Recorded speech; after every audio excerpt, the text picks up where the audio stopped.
اللہ تعالیٰ نے ہمیں اپنا خلیفہ بنا کے بھیجا ہے۔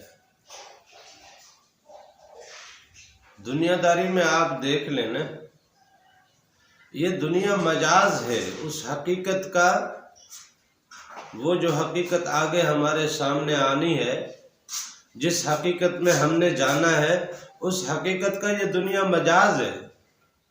اس دنیا کے جتنے بھی کام ہیں، ان کاموں میں کہیں نہ کہیں مثال موجود ہے اس حقیقت کی۔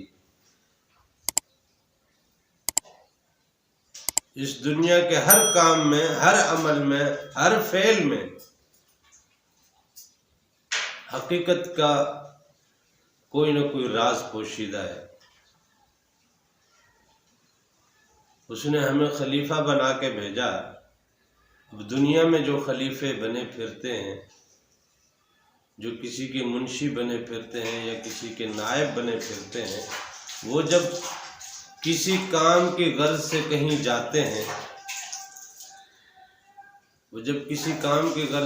جاتے ہیں، اسے مالک بھیجتا ہے کہ جا یہ کام کر کے آ۔ وہ جب کام کرنے جاتا ہے، وہاں کچھ معاملات اس کے ساتھ پیش آتے ہیں، تو وہ بڑی نرمی کے ساتھ وہ معاملات پورے کرنے کی کوشش کرتا ہے کہ کسی بھی طریقے سے میں وہ معاملہ پورا کر لوں۔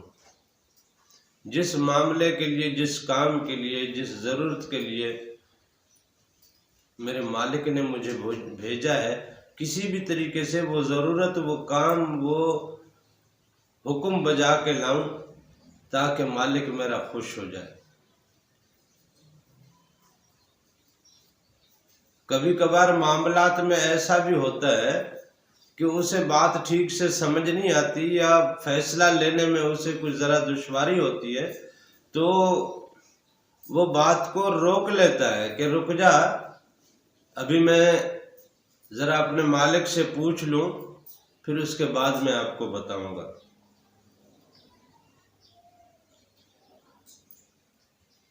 پھر وہ مالک سے رجوع کرتا ہے، مالک سے پوچھتا ہے کہ جی معاملہ یہاں تک پہنچ گیا ہے، اب آگے سے معاملہ یہ پیش آ رہا ہے، اب آپ مجھے مشورہ دیں، آپ مجھے بتائیں کہ اب کیا کرنا ہے، اب میں کیا بات کروں، آگے معاملے کو کس طرح سے میں نبھاؤں، کس طرح سے سلجھاؤں۔ مالک سے وہ پھر مشورہ کرتا ہے۔ جب مالک اسے جو حکم دیتا ہے، پھر اس انداز سے وہ جا کے اس معاملے کو پھر حل کرنے کی کوشش کرتا ہے۔ دنیا داری میں آپ دیکھ لیں، جہاں کہیں بھی جو خلیفے ہیں، جو نائب ہیں، جو کسی کے ریپریزنٹیٹو ہیں، وہ اپنے مالک کے معاملات کو ہر طرح سے حل کر کے واپس اوکے کی رپورٹ لے جانے کی توقع رکھتے ہیں، اور کسی صورت کوئی سختی یا کسی قسم کی کوئی ایسی بات نہیں کرتے جس سے اگلے کے ساتھ معاملہ خراب ہوتا ہوا نظر آئے۔ اب ہم جو اللہ کے خلیفے ہیں، ہمارا رویہ کیا ہے؟ ہم کس طرح سختی سے پیش آتے ہیں؟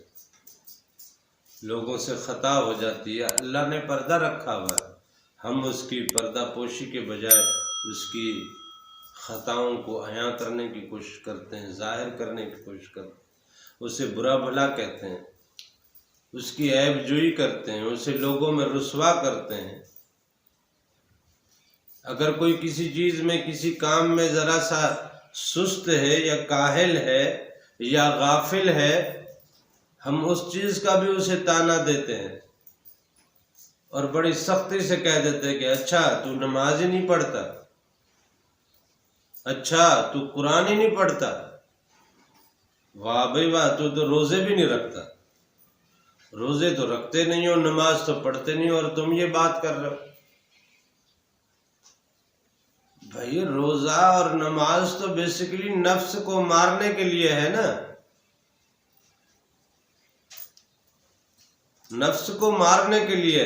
ہم نے روزہ نماز اللہ کو راضی کرنے کے لیے بنا رکھا ہے، اللہ کو راضی کرنے کے لیے روزہ نماز نہیں ہے۔ یہ آپ سے کس نے کہہ دیا کہ روزہ اور نماز جو ہے وہ اللہ کو راضی کرنے کے لیے؟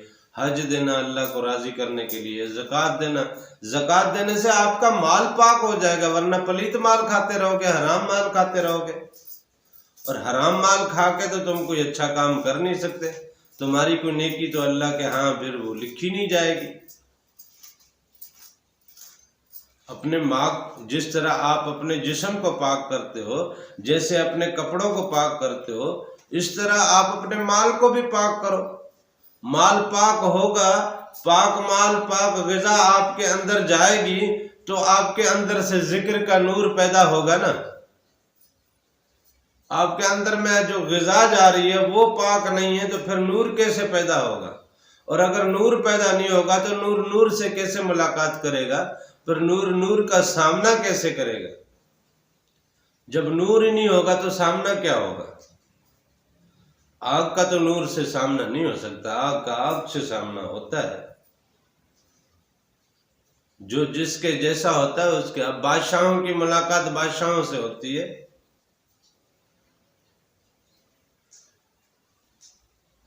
جو جس لیول کا ہوتا ہے وہ اس لیول کے بندے سے میٹنگ کرتا ہے، ملاقات کرتا ہے، ملتا جلتا ہے۔ دنیا داری میں دیکھ لے کتنے غریب ہیں جن کی امیروں سے دوستی ہے، کتنے ایسے ہیں گودڑی والے جو جناب محلات میں ان کا اٹھنا بیٹھنا اور ان سے دوستی ہے، ان سے ملاقات ہے۔ یہ تو بڑی عجیب سی بات ہے نا۔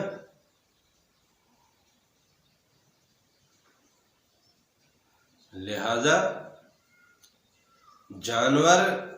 جانور کے ساتھ ملے گا، پرندہ پرندے کے ساتھ ملے گا، انسان انسان کے ساتھ ملے گا، آگ آگ کے ساتھ ملے گی، نور نور کے ساتھ ملے گا۔ آپ کے اندر نور ہی پیدا نہیں ہو رہا۔ آپ کا مال حلال ہونے کے لیے زکوٰۃ لازمی ہے، خیرات لازمی ہے۔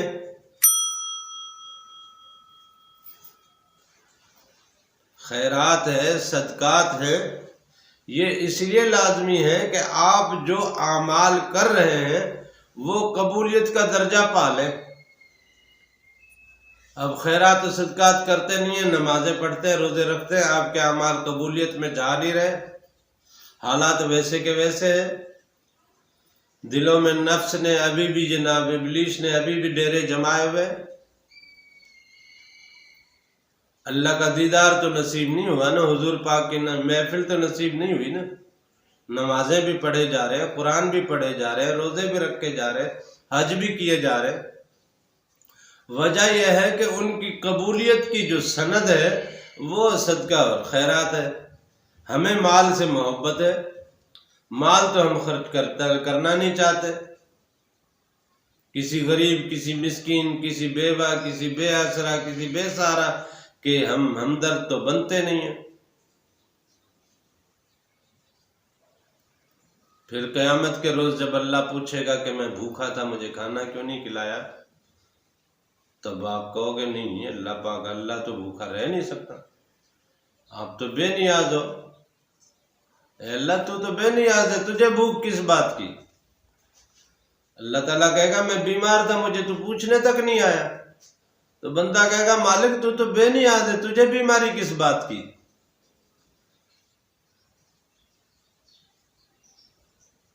اسی طرح یہ اگر معاملات ہیں تو یہ معاملات اسی لیے ہیں کہ تاکہ آپ جو اعمال کر رہے ہیں وہ اعمال نور پکڑ سکیں، ان کی نورانیت آپ کے وجود میں آ سکے، آپ کے ظاہر اور باطن کو منور کرے، آپ کا ہر نیک عمل آپ کے وجود کو منور کرے، آپ کے افکار کو منور کرے، آپ کے قلوب کو منور کرے۔ اس کے لیے لازمی ہے صدقات و خیرات تو دینے پڑیں گے۔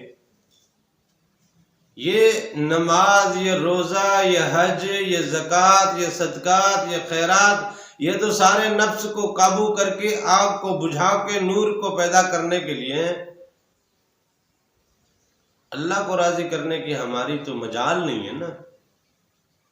ہم کہاں، وہ کہاں، ہم ایک انسان کو راضی نہیں کر سکتے، ہم رب کو کیا راضی کریں گے؟ اور لگے ہوئے ہیں رب راضی کرنے کے پیچھے۔ رب کو راضی کرنے سے زیادہ بہتر یہ ہے کہ آپ اس بات پہ راضی ہو جاؤ کہ وہ آپ کا رب ہے۔ اب وہ بھوکا رکھے تب بھی راضی ہو، وہ پیاسا رکھے تب بھی راضی رہو، وہ بیمار رکھے تب بھی راضی رہو، وہ دکھ میں رکھے تب بھی راضی رہو، وہ تکلیف میں رکھے تب بھی راضی میں رہو۔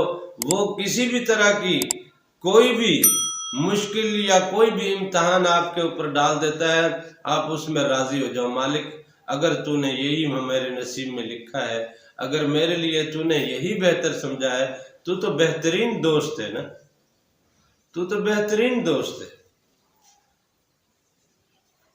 تو میری ہر چیز کو سمجھتا ہے، میرے لیے جو بہتر ہے وہ تو بہتر سمجھتا ہے، میں اس کو بہتر نہیں سمجھ پا رہا ہوں۔ مالک پاک تو بہتر سمجھتا ہے، اگر تو نے یہ چاہا ہے تو یہی بہتر ہے، میں اس پہ راضی ہوں۔ مسئلہ یہ ہے کہ ہم خود کو راضی کریں۔ لہذا خلیفے کا کام شدت یا گرمی نہیں ہے، خلیفے کا کام تو نرمی کرنا ہے، محبت کرنا ہے، پیار کرنا ہے، اللہ کی مخلوق کے ساتھ اپنی انسیت اور اللہ سے اس کی مخلوق کا تعلق جوڑنے کا کام ہے خلیفے کا۔ خلیفے کا کام کیا ہے کہ اس مالک سے اس کی مخلوق کا کنیکشن فٹ کر دے، خلیفے کا یہ کام ہے۔ اب وہ کس طرح سے کرتا ہے؟ صاف ظاہر ہے وہ پھر نرمی سے ہی کرے گا، وہ عجز سے کرے گا، انکساری سے کرے گا، محبت سے کرے گا، پیار سے کرے گا، رواداری سے کرے گا، شفقت سے کرے گا۔ اس کے بغیر تو کوئی کسی سے نہیں جڑتا۔ کسی کو جوڑنے کے لیے تو نرمی اور محبت لازمی ہے، بغیر اس کے کوئی جڑتا نہیں ہے۔ اور وہی مہربان رب ہے جو دلوں میں محبت پیدا کرتا ہے۔ آپ اپنی طرف سے محبت کا اعلان رکھیں، وہ رب جب محبت پیدا کرے گا تو پھر دیکھنا وہ آپ سے جڑے گا، آپ سے جڑ کے وہ پھر اپنے رب سے جڑے گا۔ یہ ہے خلیفے کا اصل کام۔ خلیفے کا کام نرمی کرنا ہے، نرمی سے پیش آنا۔